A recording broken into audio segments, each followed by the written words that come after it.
Je te cherche de tout mon cœur, ne me laisse pas dévier tes commandements. Je te cherche de tout mon cœur, ne me laisse pas dévier tes commandements. Shalom, shalom, bien-aimés amis de Jésus. Ce matin, nous sommes dans la merveilleuse présence du Seigneur. Nous sommes devant le trône de la grâce et nous sommes rassemblés au nom du Père et du Fils et du Saint-Esprit. Amen. Alors, bien-aimés, ce matin, je voudrais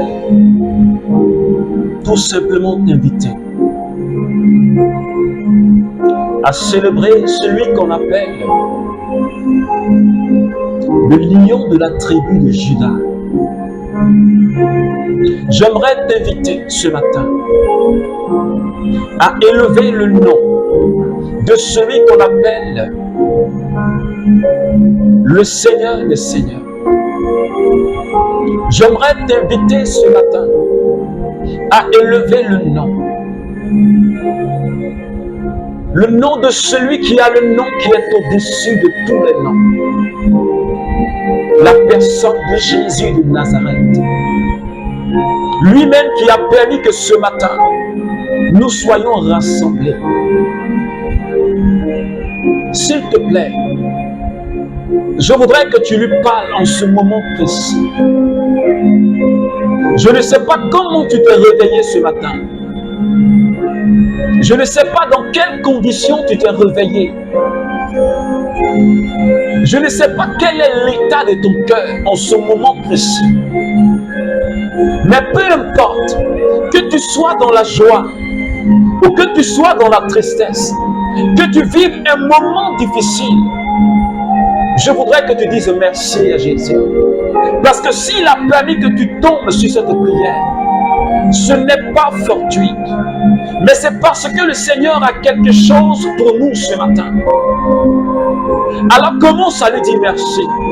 Merci déjà pour la vie qu'il nous a donnée. Parce que malgré la difficulté que nous avons, malgré les épreuves dans laquelle nous sommes, mais nous avons la vie. Et c'est le signe de la manifestation de l'amour de Dieu dans notre vie. C'est le signe de la main de Dieu agissant dans notre vie. Et ce matin, Père, je lève la voix vers toi. Avec tous mes frères et sœurs, partout dans le monde entier, et tous mes amis et mes frères du renouveau charismatique, ce matin, nous te rendons toute la gloire. Parce que tu es le Dieu qui nous bénit. Tu n'as jamais laissé tomber un de tes enfants. Tu as même abandonné, laissé les 99 pour aller chercher la brebis qui s'est éloignée du troupeau. Et ce matin, mon cœur se réjouit, Seigneur, d'être dans ta présence. Parce que tu es le Dieu qui prend soin de moi. Parce que tu es mon papa. Seigneur, un Père s'occupe de celui qu'il a mis au monde. Oh Seigneur. Et ce matin, mon cœur se réjouit de ce que tu vas m'accorder une merveilleuse journée. Seigneur, pour les cadeaux de ce matin, pour les cadeaux de cette journée. Oh, alléluia. Mon cœur est débordant de joie. Mon cœur est débordant d'amour pour mon Père. Celui-là même qui entend le cri de ma voix. Celui-là même qui entend ma voix suppliante. Celui-là même qui me fait sortir des ténèbres. Père, je bénis ton nom ce matin. Pour la fidélité. Dieu, tu es fidèle. Est-ce que tu peux dire, Papa, tu es fidèle? Est-ce que tu peux le dire, Papa, tu es fidèle? Tu es fidèle dans ma vie. Contemple ce que le Seigneur a fait. C'est ce dans ta vie. depuis ta naissance jusqu'à cet âge. Ne vois-tu pas que c'est merveilleux? Ne vois-tu pas que tu n'as même plus de raison de te plaindre, de te lamenter, de pleurer? Oh Père, merci ce matin. Merci pour la présence de l'esprit des enfants de Dieu. Parce que tu nous aimes tellement que tu as voulu que nous puissions penser comme toi. Tu nous aimes tellement. Tu as voulu que nous puissions agir comme toi. Tu nous aimes tellement. Tu as voulu que nous puissions faire comme toi. Et pour cela, tu as déposé dans notre vie et tu as fait de notre corps le temple de ton esprit pour qu'il nous influence, pour qu'il nous aide à faire comme toi, pour qu'il nous aide à agir comme toi. Et ce matin, j'aimerais, membres du renouveau charismatique, et tous mes frères et sœurs, de partout dans le monde qui prient avec moi ce matin, est-ce que tu peux commencer à parler à cette merveilleuse personne du Saint-Esprit? Oh, cette merveilleuse personne de la très sainte Trinité qui nous a été donnée pour que nous soyons enfants de Dieu. Et pendant que tu es en train de parler au Saint-Esprit, je voudrais que tu prennes conscience de cette identité d'enfant de Dieu qui parle à son Père. Papa. Je voudrais que tu dises Papa, oh Père. Je te remercie pour la présence de ton esprit dans ma vie. Et ce matin, pour cette joie que tu déposes en moi, et je sais que tu la déposes dans le cœur d'un frère et d'une sœur, tu nous donnes d'expérimenter cette douce présence. Alléluia. Que ta présence est merveilleuse ce matin.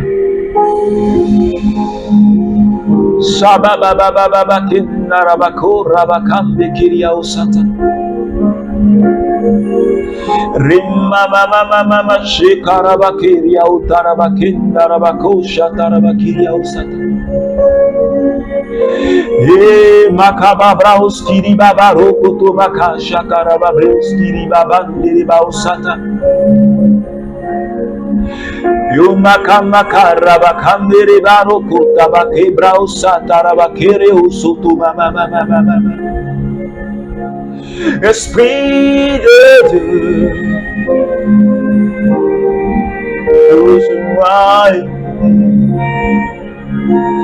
Esprit de Dieu, transforme-moi. Esprit de Dieu, restaure-moi. Shababababababa, Marababreuskintarababababa, Rendarabababababa, Shebrauskintabababababa. Merci Saint-Esprit pour quelqu'un que tu es en train de visiter ce matin. Merci pour ta main agissante qui se pose sur la vie de quelqu'un ce matin. Oh, quelle merveille, quelle puissance, quelle onction ce matin. Gloire à toi, Saint-Esprit.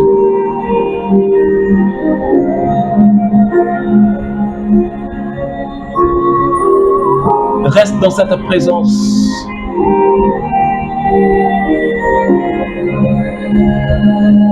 Ne te déconnecte pas. Ce matin, nous parlerons de la vie du prophète Élie. En 1 Roi chapitre 19, le verset 14.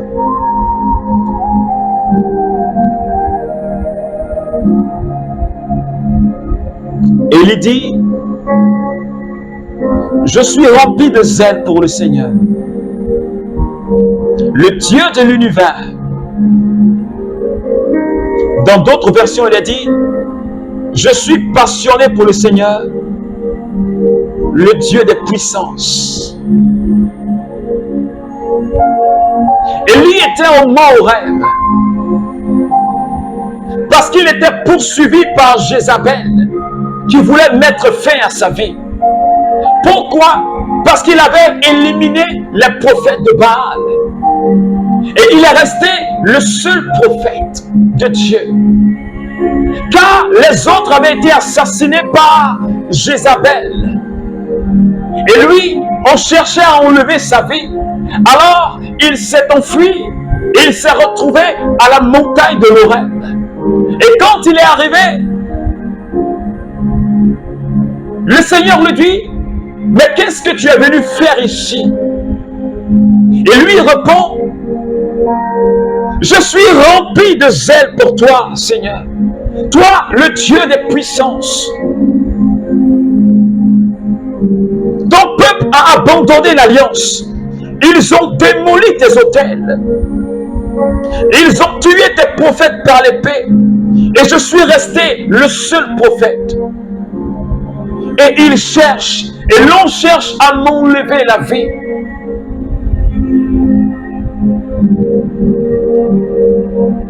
Élie, le prophète,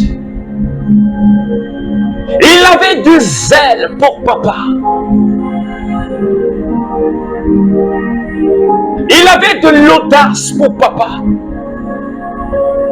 Il était passionné de son Dieu.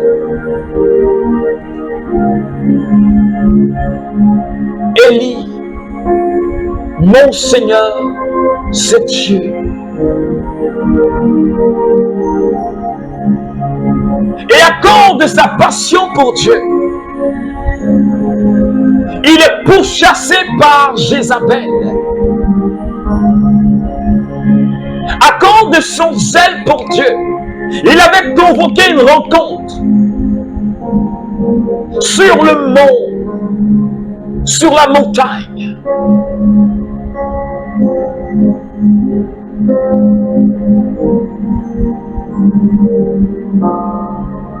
Cette montagne du Carmel,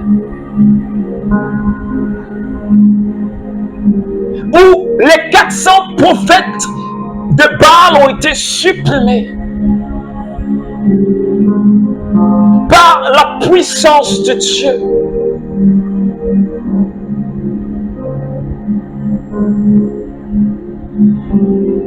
Parce que Élie ne pouvait pas admettre que le peuple s'éloigne de Dieu. C'était pour lui une souffrance. C'était un poids qui pesait sur lui.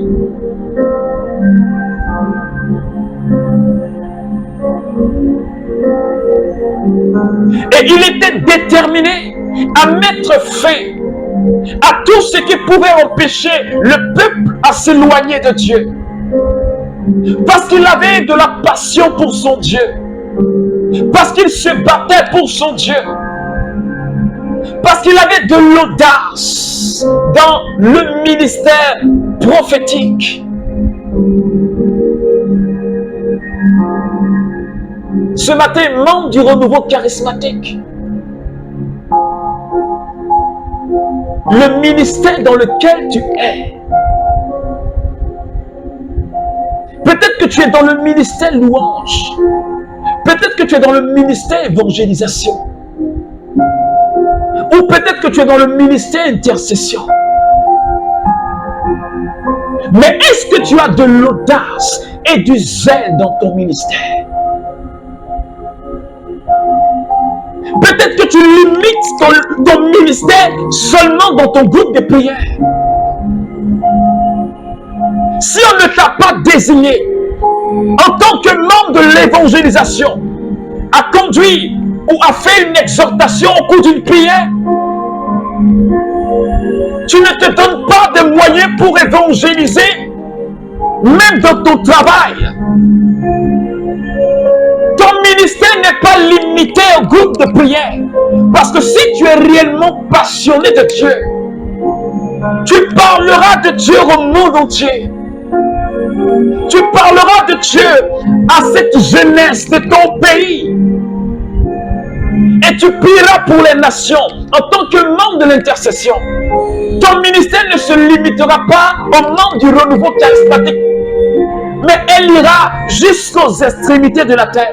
Tu prieras pour le monde entier. Tu prieras pour le monde entier.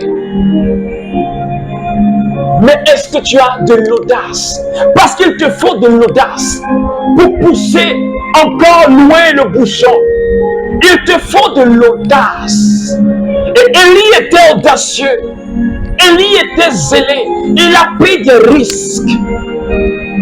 Est-ce que ta passion pour Dieu t'amène à prendre des risques avec le Saint-Esprit? Est-ce que tu ne dors pas sur la grâce qui est sur ta vie? Renouveau charismatique. Dieu te parle ce matin. Parce que tu es en train de dormir sur ta grâce. Et tu n'as plus l'amour de Dieu. Mais tu te préoccupes de ta propre vie. Et pourtant tu oublies que ta vie dépend de Dieu, que ta vie dépend de Jésus. Lui-même, il a dit, vous êtes le sarment, je suis la vigne. Sans moi, vous ne pouvez rien faire.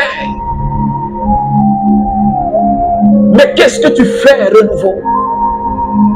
Qu'est-ce que tu fais, mon frère, ma soeur?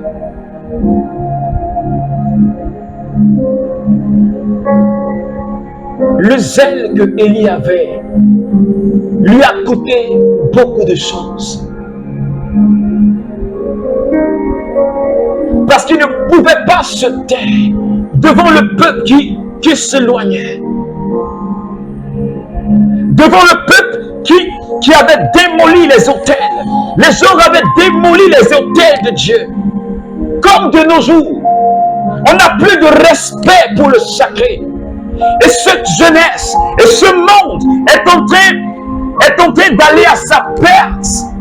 Mais il faut des personnes passionnées pour Dieu et pour l'homme. Parce que si tu n'as pas la passion des âmes qui se perdent, tu ne peux même pas intercéder, ni évangéliser. Tu ne pourras pas. Parce que tu vas regarder à ta vie. Tu vas regarder à tes besoins. Tu vas regarder à ce qui te manque. Et pourtant, Dieu a besoin de toi, renouveau, sur le terrain d'évangélisation. Tu t'es renfermé en toi-même. Et tu es resté dans ton coin.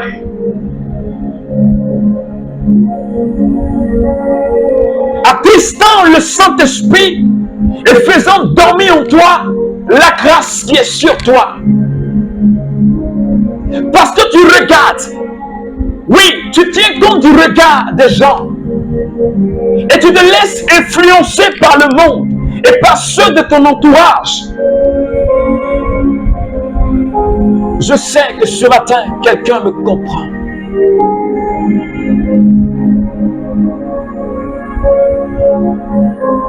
Je suis passionné pour le Dieu des puissances.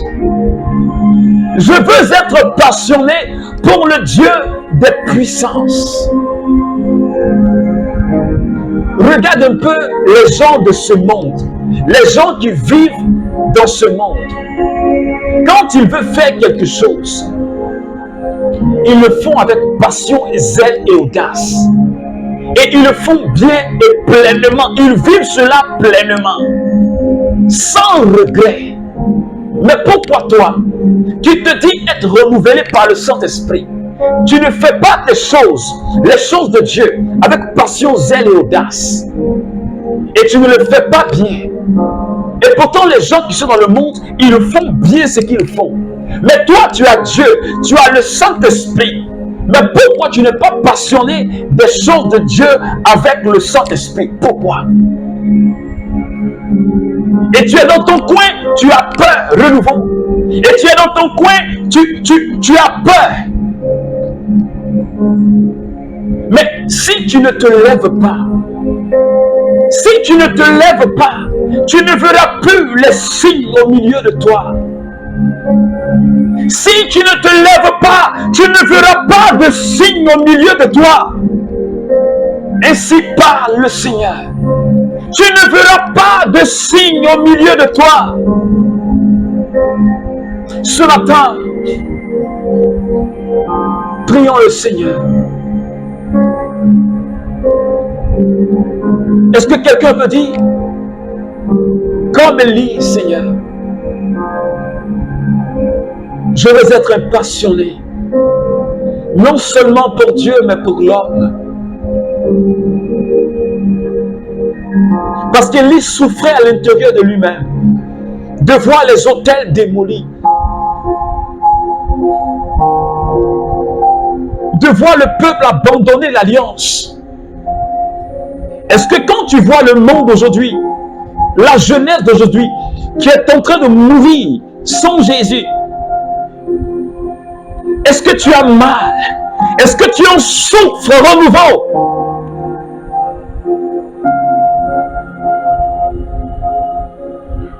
Alors que fais-tu? Que fais-tu? Komarabakabraus, Yomakabakariaus, Remakabraus, Kidibaus. Seigneur, il n'y a plus de passionné pour toi, ni pour le salut des âmes.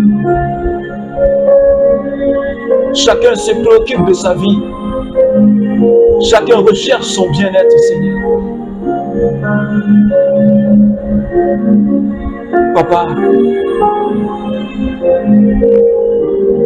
je veux être dans ce monde un parfum de bonne odeur pour que des âmes soient sauvées. Papa, fais porter ce message jusqu'aux extrémités de la terre et qu'elle puisse transformer la vie de quelqu'un ce matin. Regarde, Seigneur, tous les groupes de prière du renouveau charismatique et accorde un réveil. Merci, Papa. Merci, Papa. Merci, Papa. Alors, bien-aimé ami de Jésus, j'ai été heureux de passer ce moment avec toi. Je t'invite à partager cette prière avec un ami, avec un frère, avec une sœur. Si cela t'a fait du bien. Et surtout, comme le prophète Élie, sois un passionné de Dieu. Sois un passionné pour l'homme. Parce que si tu n'as pas la passion pour l'homme, tu ne pourras pas aider l'homme, ni dans la prière, ni en lui apportant l'évangile du salut. Alors que Dieu te bénisse, qu'il bénisse ta journée au nom du Père et du Fils et du Saint-Esprit. Amen.